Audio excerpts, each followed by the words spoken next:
What if that phenomenon of your life flashing before your eyes isn't a prelude to death, but the experience of death itself? Neurological studies suggest a surge of brain activity, including gamma waves associated with memory recall, in the moments before death. Perhaps you aren't seeing a memory reel. You're living in a rapidly collapsing, self-generated reality as your consciousness fades. If you're not dead, however, you're in a constant state of homeostatic warfare. Everything is trying to kill you by pulling you toward entropy. Your own stomach, with a pH between 1.5 and 3.5, strong enough to dissolve iron, is perpetually trying to digest itself, held at bay only by a thin layer of mucus. Your lungs demand a constant supply of oxygen, and breathing is merely resetting the timer on hypoxia. We take for granted that these and countless other processes are automated, a silent, relentless battle to maintain the improbable state of being alive. Aging is a biological process with a 100% mortality rate. From a purely evolutionary standpoint, it's a programmed obsolescence that begins once we've passed our reproductive peak. The telomeres at the end of our chromosomes shorten with each cell division, like a burning fuse, until cells can no longer replicate. Maybe this inherent, inescapable decay is why advanced alien civilizations, if they exist, don't visit. Why engage with a species whose individual lifespans are but a fleeting spark? Perhaps they should visit Antarctica, though. Statistically, it's the safest place to be born. All 11 babies known to be born there survived, giving the continent a 0% infant mortality rate, a statistical anomaly that highlights how easily data can be skewed. It's a profound thought that with nearly 8 billion people alive today, your unique birthday is shared with over 21 million other people. You'll live for around 80 years, or about 200 days, and spend a third of that, nearly 10,000 days, in a state of paralysis, staring at the back of your eyelids. In this sense, sleep isn't just a free trial of death. It's a recurring subscription to non-existence. Consider the laugh tracks on old sitcoms. As you watch, you are, in all likelihood, listening to the recorded laughter of people who are now dead. This is a prelude to our digital future. Researchers from the Oxford Internet Institute predict that by 2070, the number of dead users on Facebook will outnumber the living. Social media platforms are becoming vast, unintentional digital graveyards. They will serve as an unprecedented archive of human consciousness, allowing future historians to see precisely how society reacted to elections, pandemics, and celebrity deaths in real time. We can't see how the world reacted to sliced bread, but we understand its components. Bread is a loaf of dough, cheese a loaf of milk, and an ice cube a loaf of water. This linguistic simplification makes one wonder about our own cosmic blind spots. There were entire civilizations in equatorial regions that lived and died without ever knowing water could exist as a solid. What fundamental state of matter or law of physics are we completely oblivious to, simply because we lack the sensory organs or environmental context to perceive it? The money you earn is never truly yours. You are merely a temporary node in its ceaseless flow. It's a social construct, a collective agreement given form, and your ownership is just your turn with it. Many of our economic structures are built upon misfortune. Doctors monetize sickness, mechanics monetize mechanical failure, and lawyers monetize disputes and transgressions. If you successfully rob a bank, you solve your food and housing problems.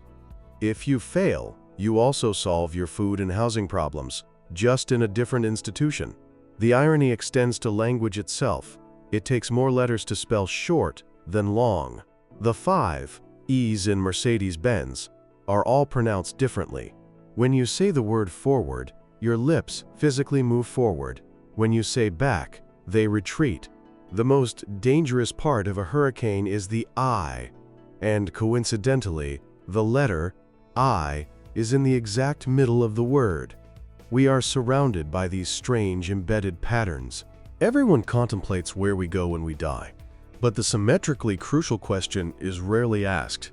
Where were we before we were born? The philosopher Lucretius argued that since we feel no fear about the eternity of non-existence before our birth, We should feel no fear about the eternity of non-existence after our death. Our perception of time and progress is also skewed. We get frustrated by people posting pictures of their food on Instagram, yet during the Renaissance, the wealthy would commission artists to spend weeks or months meticulously painting a feast. The medium has changed, but the impulse for status display remains identical. The world is both impossibly vast and strangely small. You have likely walked past anonymous strangers in the street with whom you've shared intense, collaborative digital lives in online video games. You also see hundreds of faces every day that you will never see again. The writer John Koenig coined a word for this feeling: sonder. The realization that every random passerby is living a life as vivid and complex as your own. Every person is the main character in their own story. To make this more poignant, your future spouse might, at this very moment, be promising someone else they'll be together forever. When you scroll on your phone or computer, nothing is actually moving. Your finger's motion is an illusion of control.